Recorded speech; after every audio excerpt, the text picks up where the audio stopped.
हाँ जी, आगे बढ़ते हैं। Question number 2, a tennis ball is drop from, आवाज नहीं करेंगे बच्चों अब, a tennis ball is drop from 20 meter height and rebounds up to 5 meter height. एक टेनिस बॉल को 20 मीटर की हाइट से ड्रॉप किया गया है और वो टप्पा खाने के बाद रिबाउंड होती है 5 मीटर तक। निकालना है the ball was in contact with the floor for 0.01 second. इतने टाइम के लिए जो बॉल थी वो ग्राउंड से कांटेक्ट में थी। तो निकालना है find average acceleration, find average acceleration. Kinematics का और एनएलएम का मिक्स सवाल है। 20 मीटर की हाइट से बॉल को ड्रॉप किया गया है, रिबाउंड होने के बाद 5 मीटर तक जाती है और सरफेस से कांटेक्ट में इतने समय के लिए रही है। तो एवरेज एक्सेलरेशन क्या है, किस समय की, टप्पा खाने से जस्ट पहले और जस्ट बाद की, पूरे उसकी नहीं, पूरे जर्नी की नहीं, टप्पा खाने से जस्ट पहले जस्ट बाद की एवरेज एक्सेलरेशन कितनी रहेगी। यहां पे देखें, क्या आप जब ये 20 मीटर से आई है तो टकराने से जस्ट पहले की वेलोसिटी निकाल सकते हैं। v will be equal to √2gh, 2 10 और h 20 है, अंडर रूट करेंगे तो 20 मीटर पर सेकंड। ये आपकी टकराने से जस्ट पहले की वेलोसिटी है, इसको आप vi बोल सकते हैं। नेगेटिव साइड थी है ना, नीचे की तरफ थी। vf टकराने के जस्ट बाद, आप बताएं वेलोसिटी कम हो जाएगी क्या, क्योंकि 5 मीटर तक जा रही है तो आपकी कम हो जाएगी। कितनी कम होगी, कैसे निकालेंगे, यहां भी फॉर्मूला आप यूज कर सकते हैं, √2gh, √2g इज 10, 5 10 आ गया, vf is plus 10 metre second. Mass of ball is given or not, जरूरत ही नहीं है। Average acceleration is change in velocity by time taken, vf is plus 10 minus 20 upon 0.1 second, ये आपका हो गया 31/100, तो 3000 मीटर पर सेकेंड स्क्वायर। आप ये बताएं, यहां से जब ये यहां मतलब इस पॉइंट की वेलोसिटी आपने √2gh यूज करके कैसे निकाल ली, यहां समझ में आता है। आपने v² माइनस u² 2s लगाया, यहां पे कैसे निकाली, यहां भी वही लगाया है, सेम लगाया है, तो आपका एक्सप्रेशन 2gh ही बनेगा। वहां से v निकाला, डिफरेंस किया, डिवाइड बाय टाइम किया, एवरेज एक्सेलरेशन आ गई। अगला सवाल देखें, अगर एक डिस्क है, लेट से m मास की डिस्क है, यहां पे मास दे रखा है वैसे, और लेट से m मास के n बुलेट्स पर सेकेंड v स्पीड से ऊपर की तरफ जाते हैं। इन बुलेट्स का, हर बुलेट का मास कितना है m, उसकी वेलोसिटी कितनी है v, और n बुलेट्स पर सेकेंड आप ऊपर की तरफ फायर कर रहे हैं, और ये बुलेट प्लेट से टकरा के वापस भी v स्पीड से ही आता है। ठीक है, तो यहां पे आपको निकालना है कि जो n बुलेट्स पर सेकेंड आप फायर कर रहे हैं, इस n की वैल्यू कितनी हो कि ये प्लेट हवा में बैलेंस हो जाए। कैसा हो सकता है कि आप बुलेट्स फायर कर रहे हैं नीचे से और प्लेट हवा में आपकी बैलेंस हो सके, क्योंकि उस प्लेट के ऊपर नीचे की तरफ फोर्स लग रहा है mg, और वो बुलेट उसके ऊपर ऊपर की तरफ फोर्स लगाएगी, तो बैलेंस हो सकता है। यहां पे आप क्या करेंगे, पहले निकालेंगे कि जब एक बुलेट टकराती है, change in momentum of single bullet, change in momentum of single bullet, बताएं कितना होगा। Initial momentum plus mv, final minus mv, difference करेंगे तो -2mv आ जाएगा। Change in momentum of single bullet is -2mv, बताइए ठीक है। ये आपका मोमेंटम चेंज आ गया एक बुलेट के लिए। अगर n बुलेट्स पर सेकंड आ रही हैं तो total momentum change per second, या मैं कहूं इसको आप वर्ड्स में लिख लें, टोटल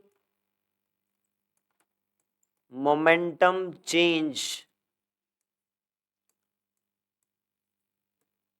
पर सेकंड विल बी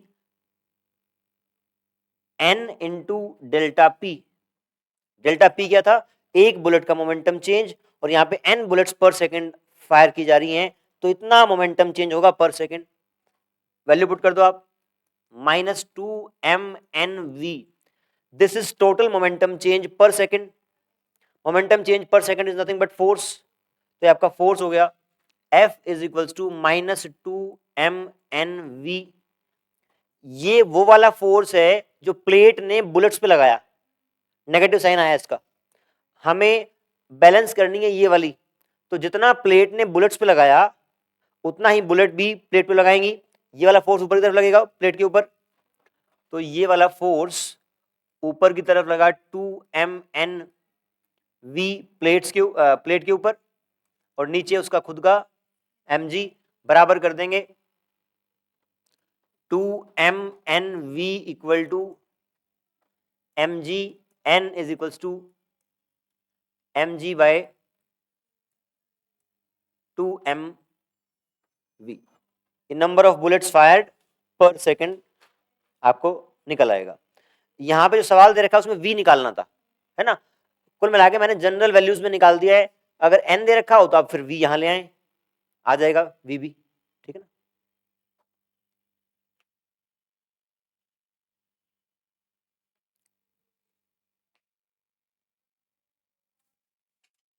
बढ़े आगे।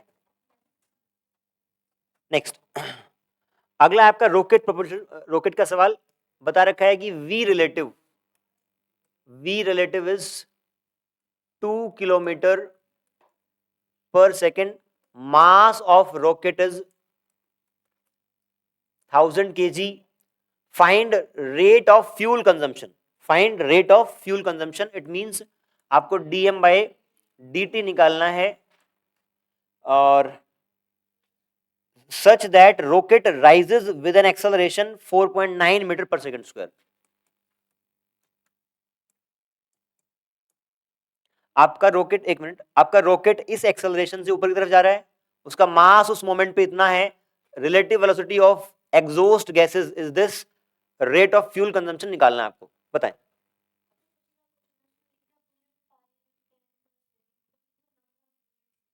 मैं वही बोल रहा हूं बेटा, लास्ट एक्सप्रेशन देखें आप, यहां पे देखें, अगर आपको v निकालना है तो ये mg बाय 2mn आ जाएगा।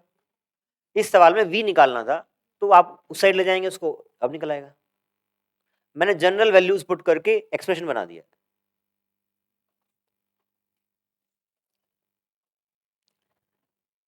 सवाल क्लियर है? निकालना क्या dm by d t, formula based direct, formula 0.35, 7.35। Deepanshi को सब आंसर याद हो गए हैं,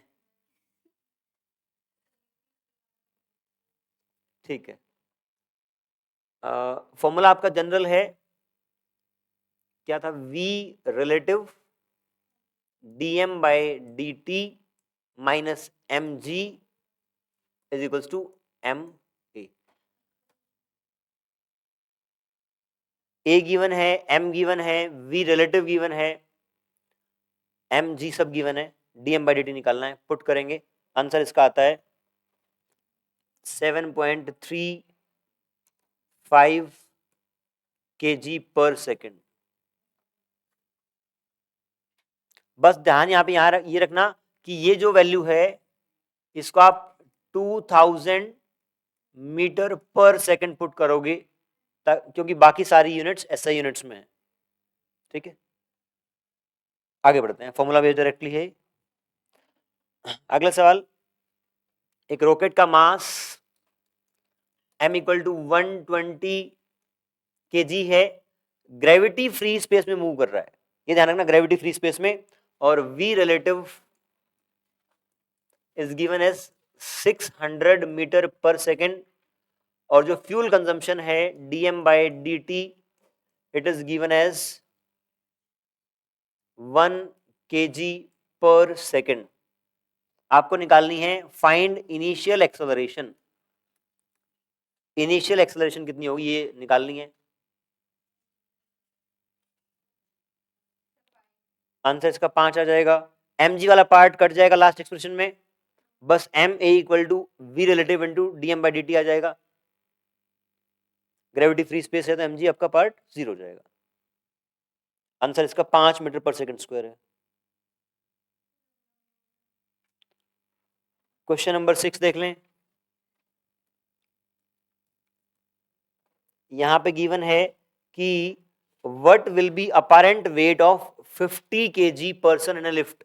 एक पर्सन है, उसका मास 50 kg है, उसका अपैरेंट वेट कितना होगा लिफ्ट में जब लिफ्ट ऊपर की तरफ एक्सेलरेट कर रही है 2 मीटर पर सेकंड स्क्वायर से, और दूसरे केस में जब नीचे की तरफ 2 मीटर पर सेकंड स्क्वायर से एक्सेलरेट कर रही है।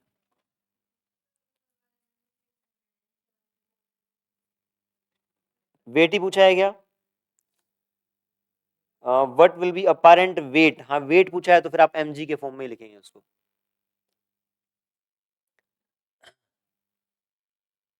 देखिए यहाँ पे ये होता है m प्लस a, और ये आपका तो 10 प्लस 2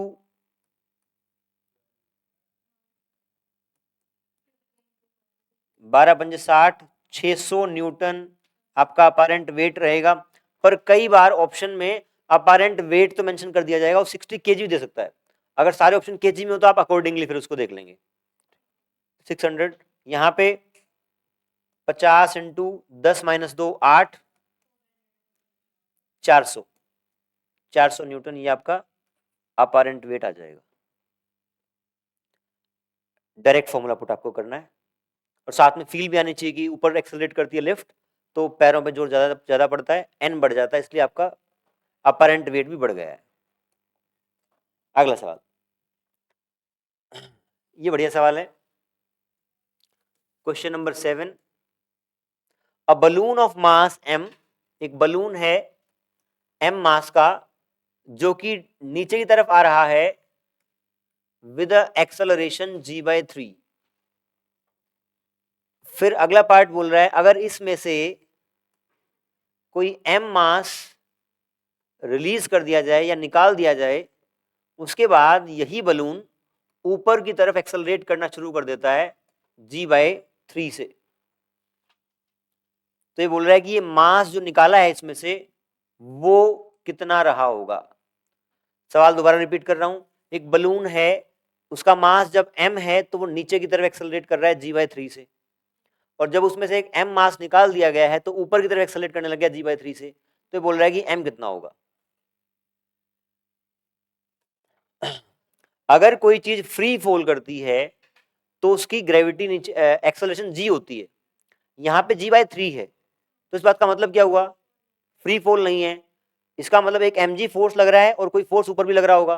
फोर्स किस कौन सा है, वो आपका बायंट फोर्स है जो कि एयर के पार्टिकल्स उसके ऊपर लगा रहे हैं, उसके कारण से ये कम हो गया है। तो ऐसा मानेंगे जो FBD बनाएंगे इसका नीचे mg फोर्स लग रहा था और ऊपर F बायंट लग रहा था। ठीक है, एक्सप्रेशन लिखेंगे, ये वाला फोर्स बड़ा रहा होगा क्योंकि नीचे एक्सेलरेट कर रहा है, तो mg minus F B is equals to m into a is g/3। Equation number 1। अब यहां पे हम एजम्पशन लेंगे जो कि सवाल करने के बाद ही आपको ध्यान में आती है, क्या जो मास निकाला है उससे उस बलून के शेप पे कोई फर्क नहीं पड़ा है। बलून उतना ही बड़ा है, उतना बड़ा होने के कारण उसके ऊपर जो बायंट फोर्स लग रही है वो सेम रहेगी, F B is same in both cases. लेकिन अब मास निकाल दिया है तो नीचे की तरफ जो फोर्स लगेगी वो हो जाएगी m माइनस एम इंटू जी, और ऊपर वाली फोर्स बराबर रही एफ बी। यहां पर एक्सप्रेशन लिखेंगे तो ये वाली फोर्स बड़ी रही होगी, तो F B minus m minus m g is equals to m minus m g by 3, equation number 2। Adding both equations, अगर दोनों को ऐड कर देंगे तो एफ भी कट जाएगा, हमें छोटा एम ही निकालना है, इसको सिंप्लीफाई कर लें। ऐड करना है तो ये एम जी टर्म ऊपर से आया, यहाँ पे सिंप्लीफाई करेंगे तो माइनस एम जी आएगा, प्लस एम जी आएगा, ऊपर से एम जी बाई 3 आया, ये वाला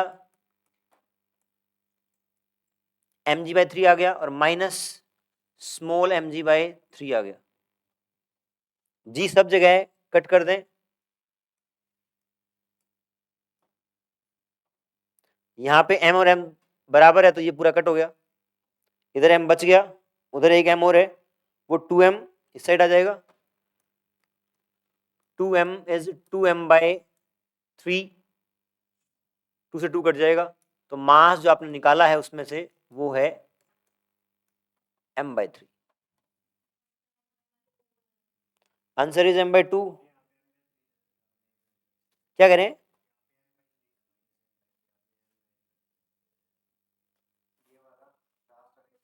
पहले ये बताइए, ठीक लिखा है?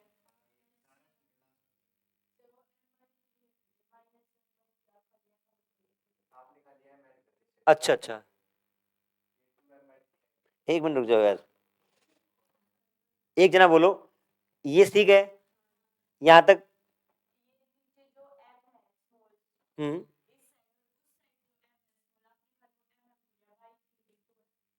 अच्छा ठीक है, ये m था और ये m बाय 3 था, तो इस साइड आएगा, तो यहां पर m प्लस m बाय 3 आएगा, और उस साइड आपका 2m बाय 3 आएगा, ये 2 अभी कटा नहीं है, तो ये कितना हो गया? 3, 4m बाय 3 हो गया, और इस साइड आपका 2m बाय 3 हो गया, 3 से 3 कट गया, m comes out to be m by 2। Yashti ने ये ध्यान दिया कि आंसर मैच नहीं किया, इस पे भी ध्यान दें कि कहाँ गलती हुई है। ठीक है, आगे बढ़ते हैं। अगला सवाल है आपका,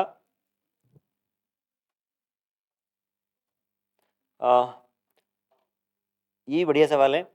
अ रोप कैन होल्ड 25 kg मास, एक रस्सी है जो कि 25 kg मास को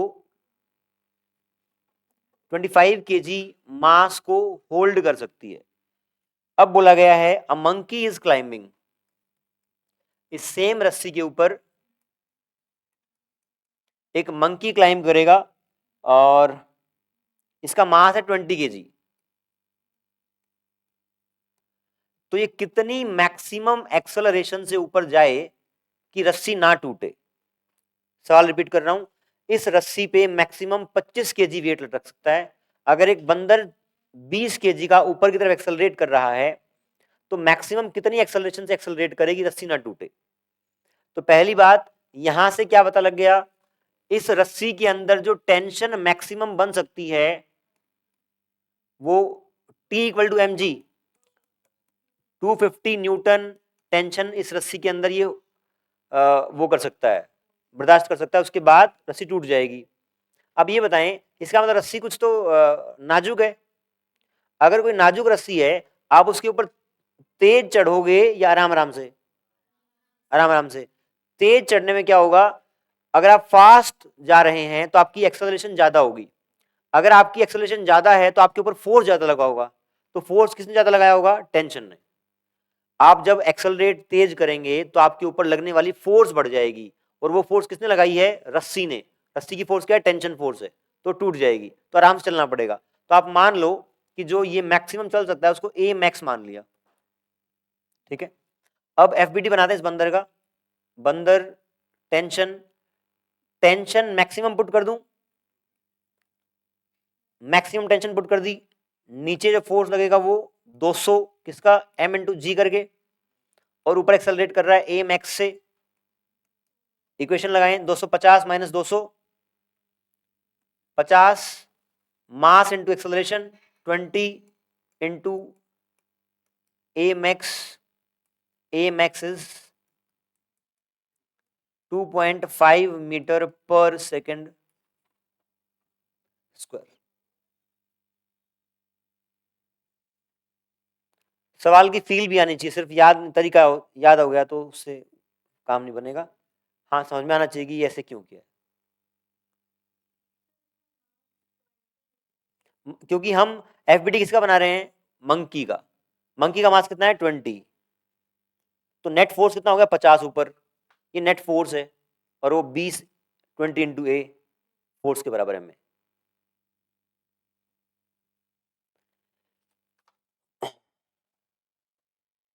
आगे बढ़े,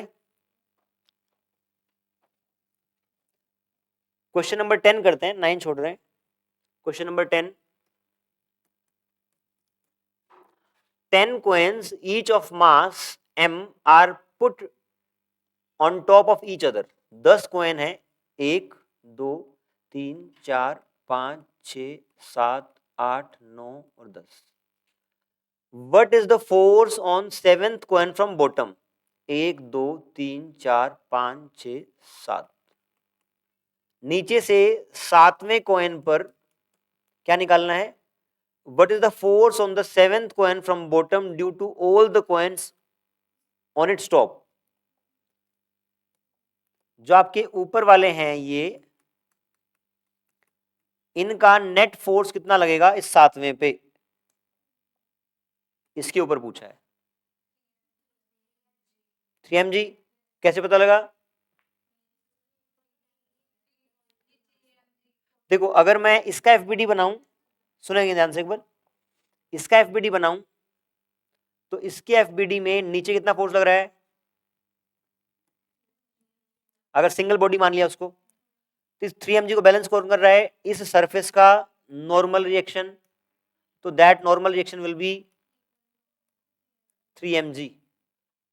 तो ये एन निकाला है, जो नीचे वाला पत्थर 7वां पत्थर इसके ऊपर लगा रहा है, जितना ये पत्थर इसके ऊपर लगाएगा उतना ही ये भी इस पे लगाएगा, तो नीचे की तरफ आपका 3mg हो जाएगा। बात समझ में आ रही है? अब ये बताएं 7वें पत्थर के ऊपर नेट फोर्स कितना लगेगा? 0। रेस्ट में तो 0 लगेगा, तो वो किस किसने लगाया? एक तो ऊपर वाले 3 पत्थरों ने लगाया 3mg। चलो इसका 7वें पत्थर का एफबीडी बनाओ। आप कह रहे हैं कि नेट फोर्स 0 है, तो एक फोर्स ऊपर वाले पत्थर ने लगाया, बाकी फोर्स किसने किसने लगाए बैलेंस करने के लिए?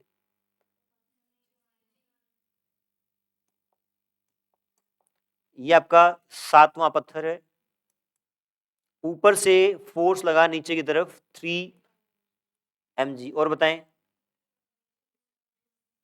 नीचे की तरफ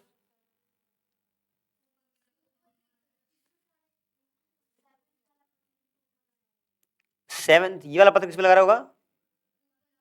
हमें तो जिस पत्थर का मोशन देखना है उसके ऊपर लगने वाला फोर्स देखना है, जिसका हम मोशन स्टडी करते हैं उसके ऊपर लगने वाला देखते हैं। नीचे वाला पत्थर ऊपर लगा रहा होगा, कितना लगाएगा? चलो नीचे वाला पत्थर लगा रहा है मान लिया,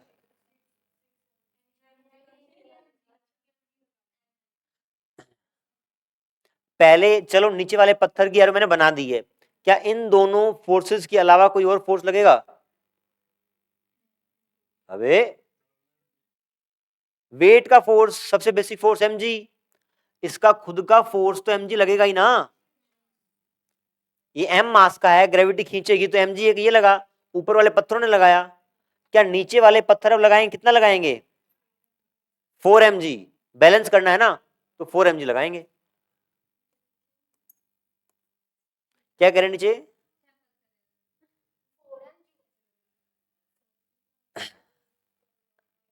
अगर मैं नीचे 4 वो बना लूं, मतलब 4 प्लेट, तो 4 प्लेट लगाने से मेरे ऊपर फोर्स बढ़ जाएगा क्या? अब मैं क्या कर रहा हूं, 4 स्लैब है देखो, है ना, 1 स्लैब 2 स्लैब 3 स्लैब 4 स्लैब, एक के ऊपर खड़ा हूं या 4 के ऊपर खड़ा हूं, तो क्या मेरे ऊपर लगने वाला फोर्स पत्थरों के द्वारा बढ़ जाएगा क्या? नहीं बढ़ेगा, mg रहेगा। क्यों?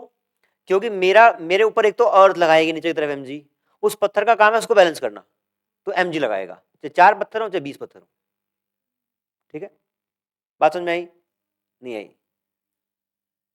आप चाहे जमीन पे खड़े हों चाहे पहाड़ पे खड़े हों, आपके पैरों का जोर जो जमीन पे पड़ेगा वो उतना ही तो पड़ेगा ना। अगर आप पहाड़ पे खड़े हैं इसका मतलब सारे पहाड़ का फोर्स आप लगा रहे होंगे उसके ऊपर, नहीं लगा रहे ना। देखो सिंपल, और सिंपल आपको क्या करना है, सबसे बेसिक फोर्स mg का, उसके बाद यहाँ पे ऊपर भी एक सरफेस है नीचे भी एक सरफेस है, 3 फोर्स लगने हैं।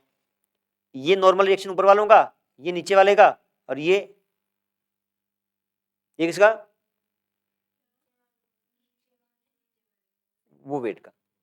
चलो आप सेम एक्सरसाइज करो चौथे पत्थर के लिए।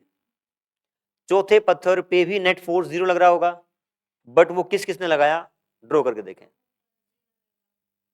वो मुझे सब पता है, आप मुझे बताएं कि ये 3 फोर्स लगे जी, और ये किसके कारण लगा, ये किसके कारण लगा।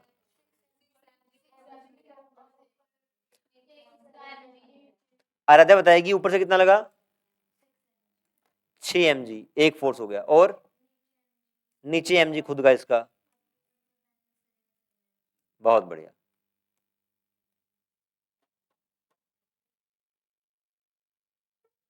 क्या कह रहे हैं, समझ में आया कि नहीं आया, नहीं तो नहीं आया, ठीक आ गया तो आगे बढ़।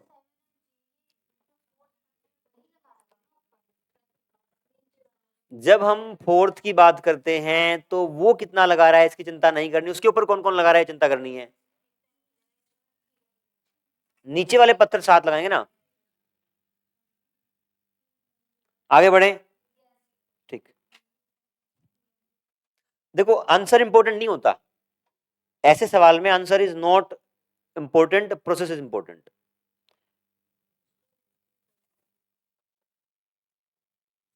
आगे बढ़ते हैं।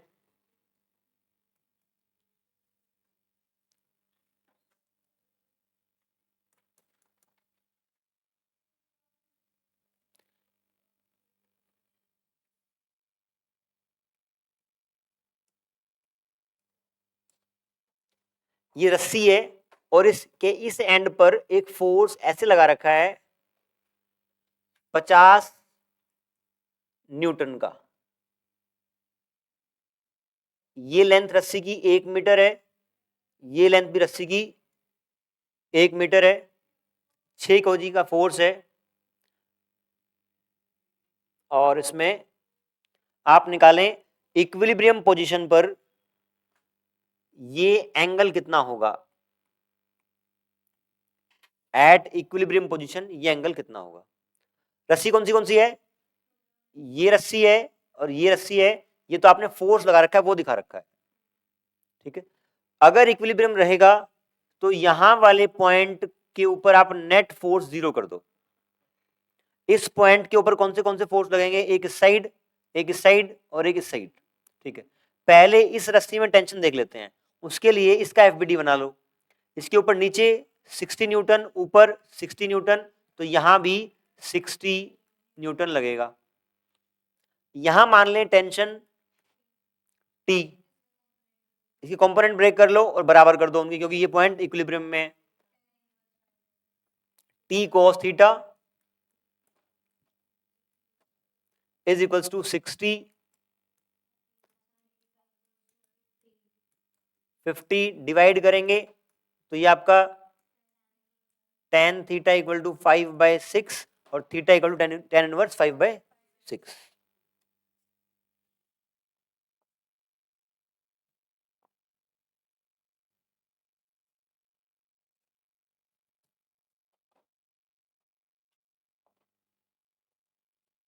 क्वेश्चन नंबर 12,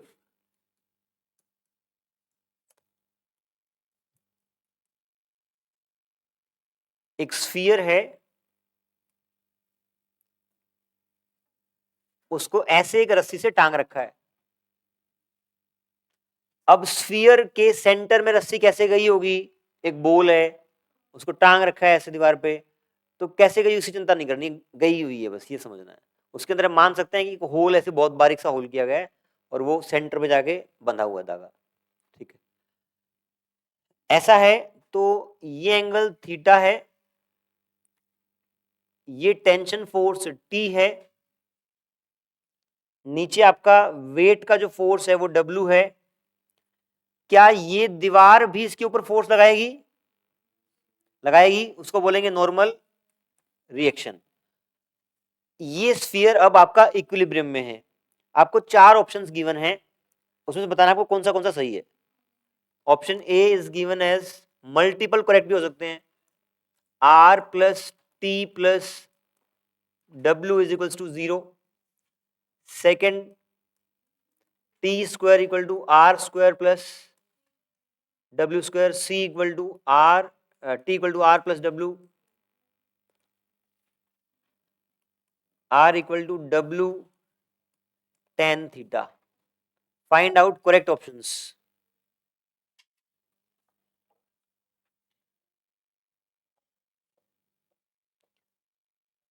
क्या इस ये स्फीयर यदि रेस्ट पे है तो तीनों लगने वाले फोर्स का सम 0 होगा, तो तीनों वेक्टर फॉर्म में लिख दिए, बराबर 0 कर दिया, तो ऑप्शन ए इज करेक्ट। ठीक है, अगर मैं इन दोनों को जोड़ूं, एन और डब्ल्यू को, तो आप बताएं, ये आर बोला है कि एन बोला है? वहां पे मैंने एन बना दिया, इसको आर बोला है उसने। ये नॉर्मल रिएक्शन को आर बोला है। अगर इन दोनों को जोड़ूं तो आप बताएं, इन दोनों को जोड़ के जो वेक्टर आएगा उसका मैग्नीट्यूड कितना होगा? भाई लोगों, W और R को जोड़ के जो वेक्टर बनेगा उसका, है जी? नहीं, सही नहीं पूछ रहा मैं पूछ रहा हूं कि इन दोनों को जोड़ के जो वेक्टर आएगा उसका मैग्नीट्यूड कितना होगा?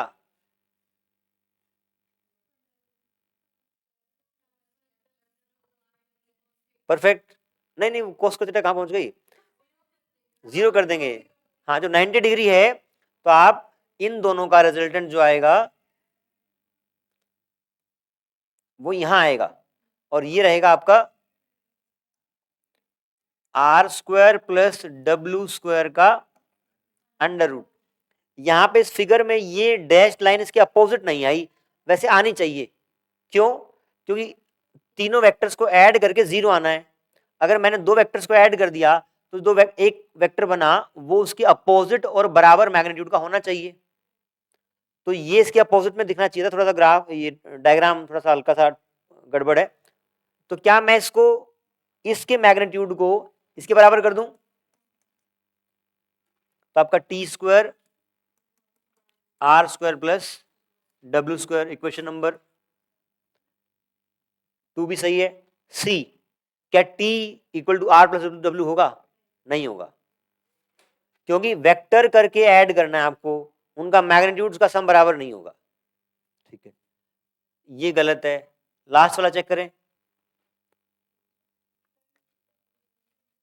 इसमें लास्ट सवाल में किया वैसे ही कर सकते हैं। ये अगर एंगल थीटा है तो आप देखें ये वाला एंगल भी थीटा होगा। T cos theta equal to W, T sine theta equal to R, ratio लेंगे तो आपका आ जाएगा। ठीक है, ऑप्शन 4 इज करेक्ट। बढ़िया सवाल है। हाँ जी, ये वाला, इसका कंपोनेंट ब्रेक करेंगे, टी कोस थीटा बराबर है W T sine theta equal to R, divide कर दें, टेन थीटा आ जाएगा।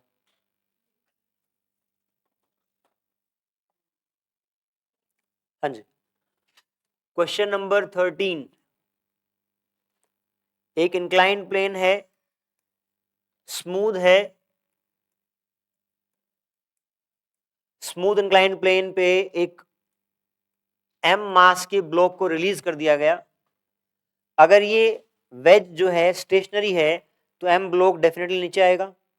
बट क्या मैं इस वेज को किसी एक पर्टिकुलर डायरेक्शन में एक्सेलरेट करके, आइदर दिस साइड और दिस साइड, एक्सेलरेट करके ये जो एम मास है ये स्टेशनरी रह सकता है क्या विद रिस्पेक्ट टू वेज? रह सकता है। सवाल रिपीट करता हूं, अगर वेज स्टेशनरी है तो डेफिनेटली ये ब्लॉक नीचे स्लिप करेगा। अब मैं पूछ रहा हूं, क्या इस वेज को इस साइड एक्सेलरेट करके या फिर इस साइड एक्सेलरेट करके विद सम एप्रोप्रिएट एक्सेलरेशन ये block with respect to wedge stationary रह सकता है क्या? पहली बात तो ये बताएं, रह सकता है। किस साइड मूव कराओगे? इस साइड। तो कितनी एक्सेलरेशन से कराओगे ये आपको निकालना है।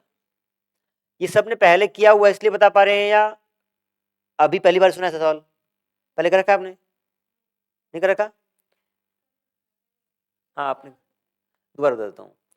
मैं कह रहा हूँ कि इसको इसके रिस्पेक्ट में रेस्ट में रखना है, तो क्या मैं इस वेज को इस साइड मूव करूं, उसको टच नहीं करना है, सिर्फ वेज पे हाथ लगाना है, वेज को एक्सेलरेट करूं इस साइड या फिर इस साइड, ऐसे करने से क्या एम स्टेशनरी रह सकता है with respect to this wedge? नीचे जाएगा तो ये पक्का बोल रहे कि वो नीचे नहीं रह सकता ना, वो स्टेशनरी नहीं हो सकता। आपने जब गाड़ी गाड़ी धोते हैं हम, शीशे के ऊपर कुछ बूंदे बच गई मान लो, या बारिश की बूंदे हैं, अगर गाड़ी स्पीड से मतलब ज्यादा एक्सेलरेट करे तो बूंद ऊपर भी आती है ना, स्टेशनरी तो रह ही सकती है, ऊपर भी आ सकती है, वो डिपेंड करता है कि कार की एक्सेलरेशन कितनी है ना। तो अगर मैं इस साइड एक्सेलरेट करूंगा तो ये स्टेशनरी रह सकता है। क्लियर है बात? तो अब वो निकालना है कि वो एक्सेलरेशन कितनी होगी।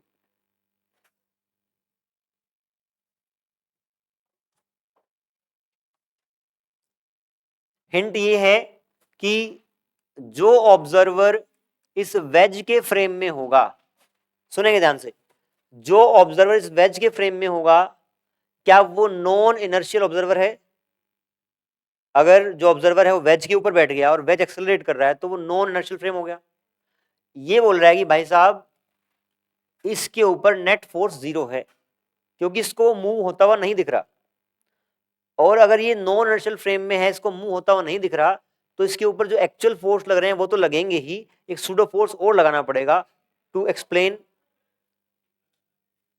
It's state of motion.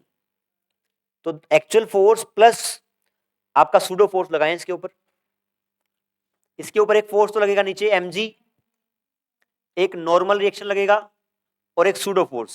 किस साइड लगेगा सूडो फोर्स? ऐसे,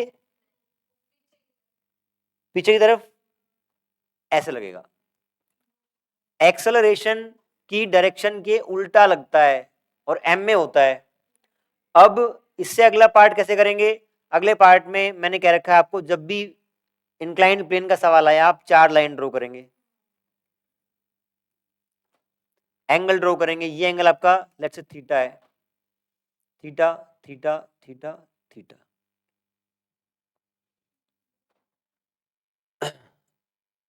ये आपका एन हो गया, ये आपका एम में हो गया, और ये एम जी हो गया। इस इंक्लाइंड प्लेन में जनरली हम एम जी के कंपोनेंट्स ब्रेक करते हैं, बट यहां पर एन के कंपोनेंट्स ब्रेक करना सुटेबल है। तो ये केस बाय केस वेरी करेगा किसके कंपोनेंट ब्रेक करने हैं, क्योंकि यहां ब्रेक करने पे एक साइन थीटा बनेगा, एक कोस थीटा बनेगा, डिवाइड करने पे टेन थीटा आ जाएगा डायरेक्टली। तो आप निकालें N cos theta, N cos theta equal to m g, और एन साइन थीटा एम में डिवाइड करेंगे tan theta a by g.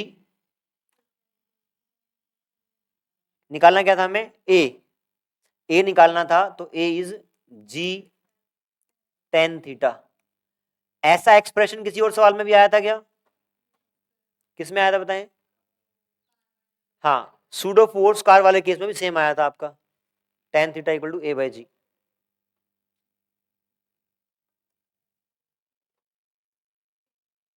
हाँ जी, अगला सवाल हमने कर रखा है, कार वाला है, करना है कि दोबारा? आता ही है, एक्सेलरेट किया है, theta equal to a, tan theta equal to a by g आ जाएगा। 15 अच्छा सवाल है। क्वेश्चन नंबर 15, ये एक गाड़ी है और इसके सामने यहाँ पे एक m मास का ब्लॉक है। इस सरफेस के बीच में coefficient of friction is mu, और ये गाड़ी एक्सेलरेट कर रही है ए से। अब ये बताएं, ये जो ब्लॉक आगे है ये इसके ऊपर इसके साथ चिपका नहीं हुआ है, बस आप ये माने कि जस्ट आपने छोड़ा है उसको, कोई भी नट बोल्ट नहीं कसे हैं उसके अंदर। क्या अगर नट बोल्ट नहीं कसे हैं तो क्या इस बस को भगा के ऐसा हो सकता है क्या ये m मास का ब्लॉक इस बस के रिस्पेक्ट में फिसलने ना, गिरे ना?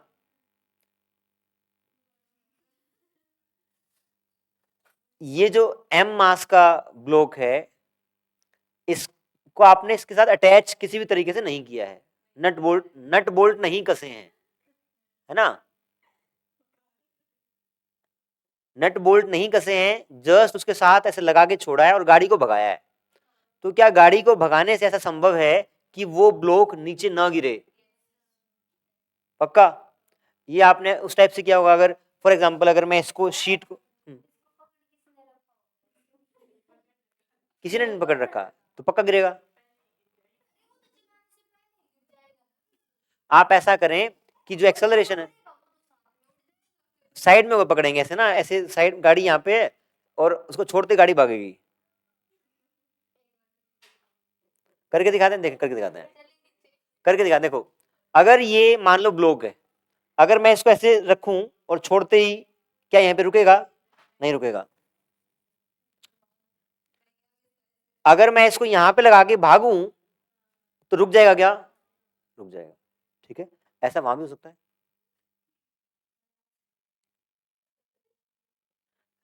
हो सकता है। अब आपको as a student of physics ये देखना है, अगर ये रुक रहा है तो इसके ऊपर कौन से फोर्स बैलेंस हो रहे होंगे। सवाल ये है कि मैं इसको कितनी एक्सेलरेशन से एक्सेलरेट करूं बस को कि ये गिरे ना।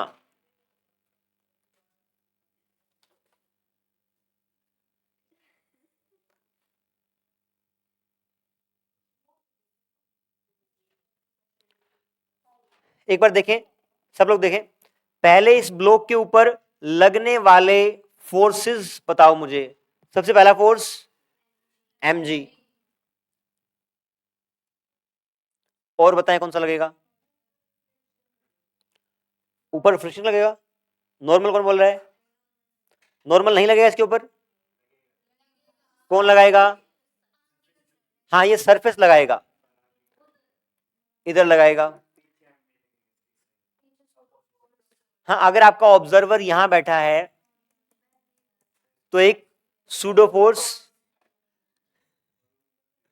ये कह रही है कि यहां नहीं बैठेगा तो गाड़ी चलाएगा कौन? गाड़ी चला लेगा कोई भी, है ना। ये ऑब्जर्वर है, ये अलग बिठाया है। हाँ जी, क्या करें? करते हैं वो केस भी, है ना। ऑब्जर्वर एक बार यहां पे है तो आपका सूडो फोर्स भी लगेगा। इनके अलावा कोई और फोर्स बचा है? Friction force. अगर ये सरफेस स्मूथ हो तब ये ब्लॉक नहीं रुक सकता है किसी भी हालत में, है ना। रफ है, वो फ्रिक्शन इसको बैलेंस कर लेगा तब वो रुक सकता है। ठीक है, तो आप बताएं, इस केस में मिनिमम एक्सेलरेशन निकालनी है। देखो, अगर गाड़ी को आप बहुत ज्यादा एक्सेलरेट करोगे तो डेफिनेटली रुक ही जाएगा। वो बोल रहा है कि मिनिमम एक्सेलरेशन आपको निकालनी है कि वो न गिरे। उस केस में फ्रिक्शन फोर्स की लिमिटिंग वैल्यू कितनी होगी? Mu N. यहां पे एन की वैल्यू कितनी है? M a. और या एफ की वैल्यू एम जी भी हो सकती है, एफ की वैल्यू एम जी भी है। और म्यू एन, एक minute, N is equals to m ए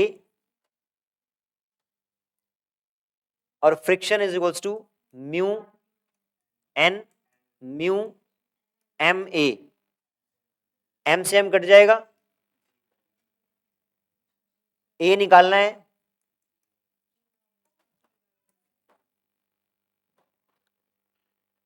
ठीक है, अब देखते हैं नूतन जो बोल रही है कि अगर ऑब्जर्वर बाहर हो, ऑब्जर्वर आपका बाहर है, तब आप बताएं इसके ऊपर कौन से फोर्स लगेंगे? mg, फ्रिक्शन और नॉर्मल। सूडो फोर्स लगेगा क्या? नहीं लगेगा। बट क्या इस ऑब्जर्वर के हिसाब से ये ब्लॉक आगे एक्सेलरेट कर रहा होगा? इस ऑब्जर्वर के हिसाब से ये ब्लॉक रेस्ट पे था तो आपने चारों फोर्स बैलेंस कर दिए। बट इस ऑब्जर्वर के हिसाब से ये आगे की तरफ एक्सेलरेट कर रहा है, तो this force will be equal to m में, और ये दोनों फोर्स बैलेंस करेंगे, इक्वेशन सेम बननी है ना।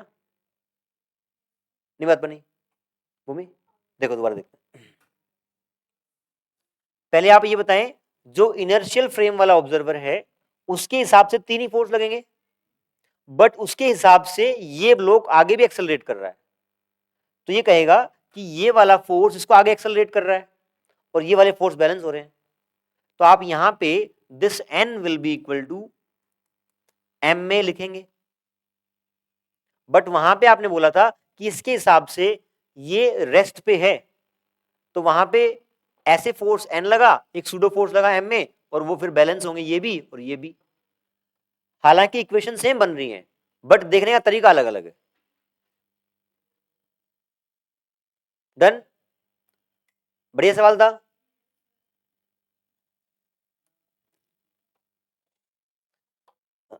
आगे बढ़ते हैं।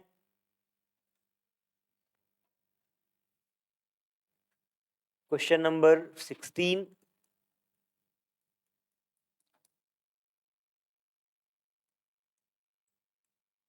आपके 2 स्प्रिंग बैलेंस हैं, इनसे आपने एक 4 kg के ब्लॉक को लटकाया है। आपको पता करना है कि ए के अंदर रीडिंग कितनी आएगी और बी के अंदर रीडिंग कितनी आएगी। दूसरे केस में आपकी स्प्रिंग मासलेस है, ये बात ध्यान रखना, स्प्रिंग मासलेस है।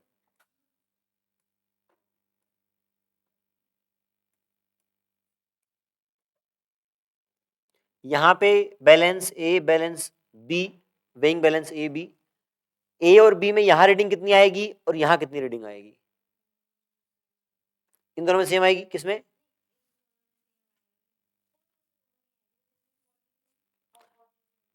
देखो यहां पे आप स्प्रिंग बैलेंस के अंदर जो रीडिंग होती है ना केजी में होती है ना। इसका मतलब वो वेट का जो आप बोल रहे हैं ना 40 न्यूटन, वो 10 उसने ऑलरेडी कैलिब्रेट कर लिया है ना। रीडिंग आपकी आपको केजी में बतानी है, तो इसको इसका एफबीडी बनाएंगे तो नीचे एक तो उसका एमजी लग रहा होगा, और ऊपर फोर्स को बैलेंस करने के लिए इसका फोर्स भी बराबर नहीं लगेगा, एफ और एफ। तो यहां फोर्स आपका बराबर लगेगा, तो 2F equal to m g रहेगा, तो force is m g by 2। इसका मतलब रीडिंग आधी आधी आएगी। अगर न्यूटन में देखेंगे तो 20-20, अगर आप केजी में देखेंगे तो 2 kg 2 kg 2 kg और 2 kg। यहां बताएं 4 kg कैसे? क्योंकि ये मासलेस है, ये मासलेस है। यहां पे देखें, यहां पे इस वाले को इसके ऊपर 40 न्यूटन लगाना पड़ रहा होगा। जब आप यहां देखेंगे तो ये पूरा देखेंगे, इसका मास है नहीं, तो अब उस वहां भी 40 ही उठाना पड़ रहा है, तो दोनों में रीडिंग सेम आएगी, 4 kg और 4 kg, या फिर 40 न्यूटन या 40 Newton. Done. Question number 17। M1 मास, M2 मास और स्प्रिंग लगाया बीच में, अनस्ट्रेच्ड स्प्रिंग है, और आपने इसको वर्टिकली छोड़ दिया है। और दूसरे केस में M1 मास, और जहां तक उसको पकड़ के रखा है और इसको नहीं पकड़ा है, तो स्ट्रेच हो जाएगा। यहां पे स्ट्रेच रिंग है, स्प्रिंग है।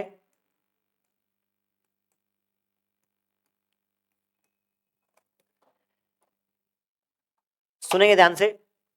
M1 M2 दो मासेस हैं, स्प्रिंग आपकी नेचुरल लेंथ पे है, और आपने दोनों से एकदम हाथ हटा लिया। फर्दर मोशन में क्या होगा? स्प्रिंग कंप्रेस होगा या एक्सटेंड होगा। दूसरे केस में क्या है? इस बॉल को पकड़ रखा है और उसको छोड़ रखा है, और उसके बाद आपने उसको फ्री छोड़ दिया। तो आपको चेक करना है कि वहां स्प्रिंग कंप्रेस होगा, एक्सटेंड होगा, या उतनी ही लेंथ पे रहेगा।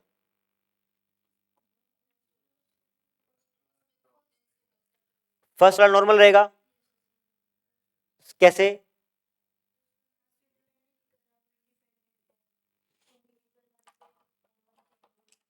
आप ये बताएं, अगर इन दो पेन को मैं छोड़ दूं, सुनेंगे ध्यान से, छोड़ दूं तो क्या इनके बीच का डिस्टेंस सेम रहेगा क्या?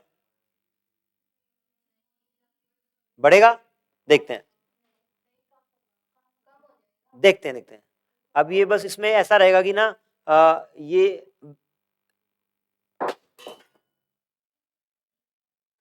बराबर रहेगा। आप घर जाके आराम से इसको स्लो मोशन में वीडियो बनाना और फिर चेक करना कि डिस्टेंस बढ़ रहा है। अगर बढ़ रहा है तो फिर मेरे ऊपर केस करना, ठीक है? नहीं होगा केस, केस में जीत चुका हूं। तो कहने का मतलब, अगर इन दोनों ऑब्जेक्ट्स के बीच में डिस्टेंस नहीं बढ़ा है, और एक और लॉजिक है, जैसे ये बोल रहे हैं कि आपने छोड़ा तो दोनों, स्प्रिंग तो अभी नेचुरल लेंथ में था, स्प्रिंग का फोर्स लगेगा नहीं, जैसे ही छोड़ा आपके ऊपर mg का फोर्स लगा, दोनों पे, दोनों का मास भी m1g हो, कोई दिक्कत नहीं है, बट दोनों का एक्सेलरेशन सेम है g। अगर दो बॉडी रेस्ट से स्टार्ट हुई हैं, दोनों का एक्सेलरेशन बराबर है, तो उनका डिस्प्लेसमेंट भी बराबर रहेगा, है ना? s equal to ut plus half a t square. ये बात समझ में आई क्या? पक्का? कोई दिक्कत नहीं है। मास इज, क्या ये नीचे g एक्सेलरेशन से ही आएगा चाहे मास कितना भी हो? दो ऑब्जेक्ट में रिलीज करूं, एक भारी और एक हल्का, क्या दोनों एक साथ जमीन पे आएंगे? नहीं आएंगे, उस लड़की को डाउट है, नहीं आएंगे ना? नहीं आएंगे। 2 साल पढ़ाने के बाद मैंने इसको ये सिखाया है, देखो इसकी तरफ ध्यान से।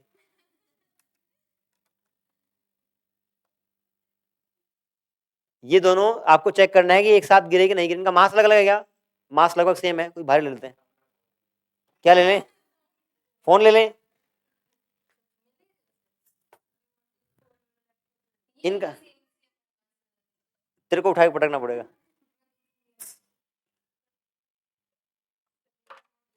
इसमें अंतर है वेट में, देखो है अंतर। नहीं, ये तो काफी भारी, इसके अंदर भरा पड़ा है पिन का, ये बिखर जाएंगे तो फिर समेटेगा कौन? चलो कुछ और देखते हैं। ये तो होगा बारिश से, टूट जाएगा तो कोई बात नहीं, देखते हैं इसको, देखना भाई, साथ में गिरा है, अब भूलेगी। तो कोई दो ऑब्जेक्ट अगर मास उनका डिफरेंट है तो वो एक साथ ही जमीन पे आके गिरेंगे। तो यहां पे जब दो ऑब्जेक्ट्स को छोड़ा है तो उनका बीच का डिस्टेंस बराबर रहेगा, स्प्रिंग आपका ना कंप्रेस होगा ना एक्सटेंड होगा, ठीक है? इस केस में क्या होगा? स्प्रिंग कंप्रेस होगा। कैसे पता लगा बताएं? और नेट एक्सेलरेशन कौन से पार्टिकल की ज्यादा होगी, m1 की या m2 की? दो सवाल हैं। छोड़ते ही स्प्रिंग आपका कंप्रेस होगा या फर्दर एक्सटेंड होगा? एक पॉइंट कंप्रेस होगा। और कौन से पार्टिकल की नेट एक्सेलरेशन ज्यादा होगी? देखो भाई, इसके ऊपर नीचे की तरफ m1g प्लस के एक्स फोर्स लगेगा, इसके ऊपर के एक्स ऊपर लगेगा, है ना? अगर उसको नीचे लिखना चाहो तो माइनस के एक्स। एक्सेलरेशन निकालनी है किसकी ज्यादा है, तो डिवाइड बाय मास कर दूं, यहां m2 कर दूं, ये आपका g प्लस के बाय m1x, और यहां पर g माइनस के बाय m2x। ऊपर वाला पार्टिकल फास्ट एक्सेलरेट, मतलब एक्सेलरेशन ज्यादा उसकी और नीचे वाले की कम है, तो वो उसकी तरफ बढ़ेगा रिलेटिवली, तो आपका स्प्रिंग कंप्रेस होगा, और एक्सेलरेशन इस पार्टिकल की स्टार्टिंग पॉइंट पे उससे ज्यादा होगी, m1 ज्यादा एक्सेलरेट करेगा, ठीक है?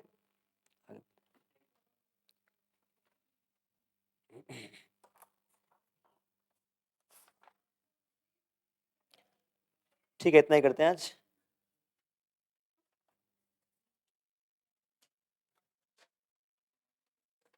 नहीं, काफी अच्छा लेक्चर रहा आज का, काफी सारे नए पॉइंट आपको मिले होंगे।